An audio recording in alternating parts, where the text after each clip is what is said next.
Hello everyone, my name is Oluwafemi Oluwadurotimi Popola. I am the author of a book called I Am Existence, which also happens to be the name of this podcast. So this is the I Am Existence podcast.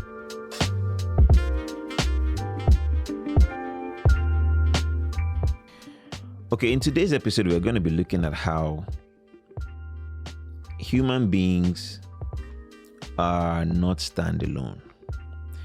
I think that's pretty obvious, but I encountered some information, a piece of information recently that got me thinking, and I just felt like it was something that would be a good topic to talk about. So I think we can call this From Others, By Others, For Others. Now, from others by others, that's pretty easy to go over. I'm going to go over that very quickly. Everyone who is born from someone else.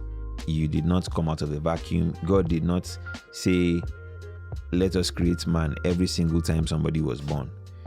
You came from others. Somebody gave birth to you, whether through surrogates, whether direct, whether C-section, even inside a test tube. Unless you were a clone, you came from someone's DNA. Even a clone came from somebody else's DNA. They may just not have gone through the normal biological path. But everyone came from someone or comes from someone. And everyone is raised by others. Your parents, your teachers, your friends, neighbors, people around you, everyone, the government, everyone has an influence in taking a baby from the place of knowing absolutely nothing, having zero experience in human reality, to becoming an independent person with the ability to make decisions for themselves. Then for others, it's not a new or a revolutionary idea that human beings, the purpose for which you are created is not for yourself. It's to impact other people. And this has been a topic. I mean, if you look at everyone who has left a mark in history, there were people who did things that impacted other people's lives, whether good or bad. On the good side, you can think of a few names. And even the good or bad depends on your perspective. Some people will talk about Columbus and think of him as good, and some other people have a different story. Some people think about George Washington. Some people think about the founders of Nigeria, for instance. And, depending on which side you're on, which tribe you're on, you're going to say this person was the good guy, this person was the bad guy. But their actions, the reason why they are well known or why their impact is felt is because their actions affected other people. A lot of other people. Now, no matter how much of a recluse you are, you affect someone else. But the bigger the impact you have on other people, then the bigger a mark you leave on history. When a person only thinks about themselves and every action that you take is just about yourself, then you leave very, very little impact or imprint on history. But when your mind is geared towards other people, then you have a much bigger impact. That is just a preamble. I'm going somewhere with this.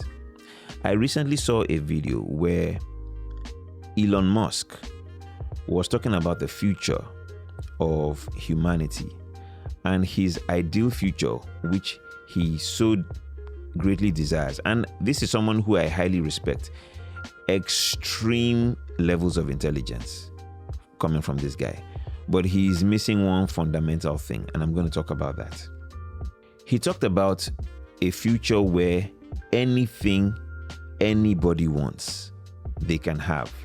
That is the future he's looking to create. Through artificial intelligence, robotics, this, that, and the other, there's going to be, and then sustainable innovation, there's going to be ability to produce anything. You have robots that can do anything you want for you.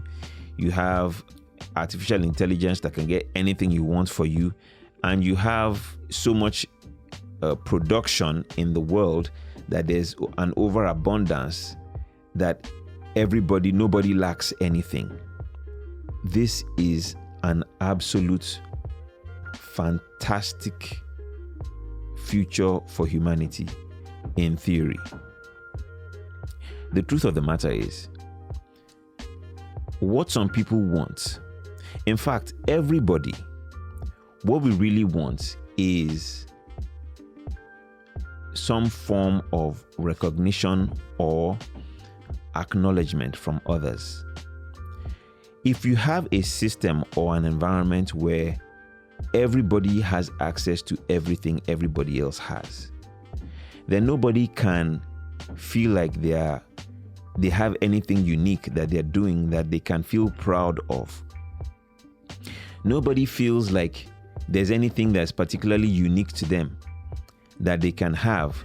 If having a pair of, right now, if say having a pair of Jordans is what, I step out in my pair of Jordans and everybody looks at me and they're like, oh wow, you got the new Jordans, that's nice and everything and all that.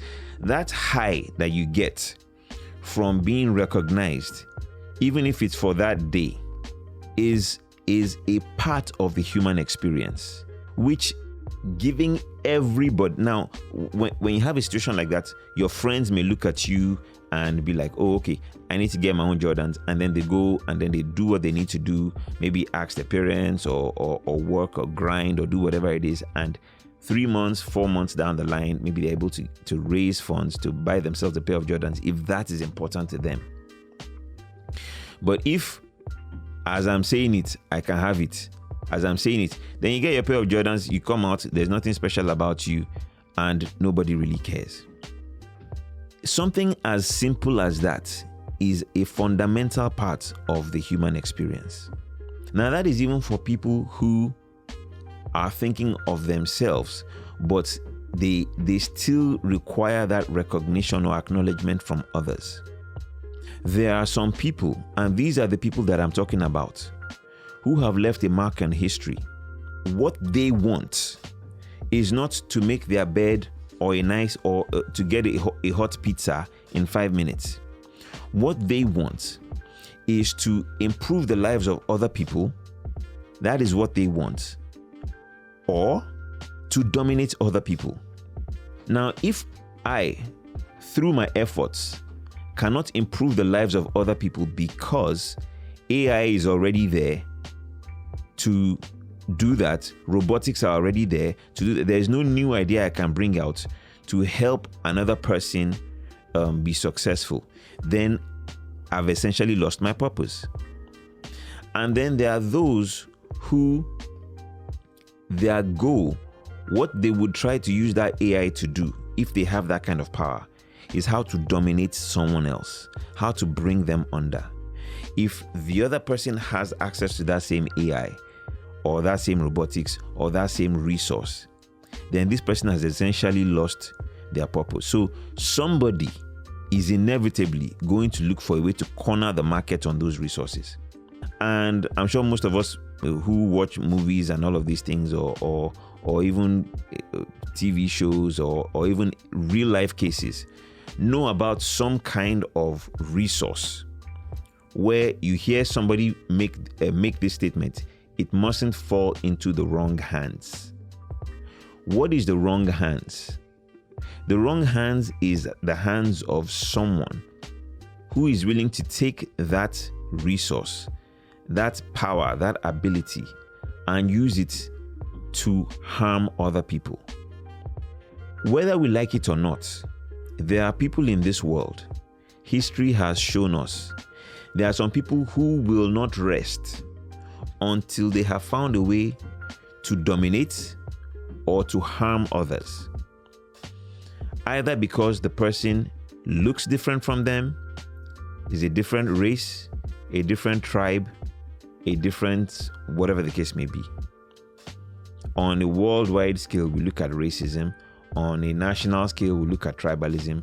Within tribes, we look at family situations where one extended family hates another extended family and all of these kind of things. So those animosities are part of the human experience. We already talked about the fact that the human experience is messy. The truth is messy. Humans are a messy entity. So for that kind of ability, power to be made available to people and think that all we are going to do is use it to order pizza or buy a new pair of shoes or get ourselves a new Tesla is extremely naive. Extremely naive. Even governments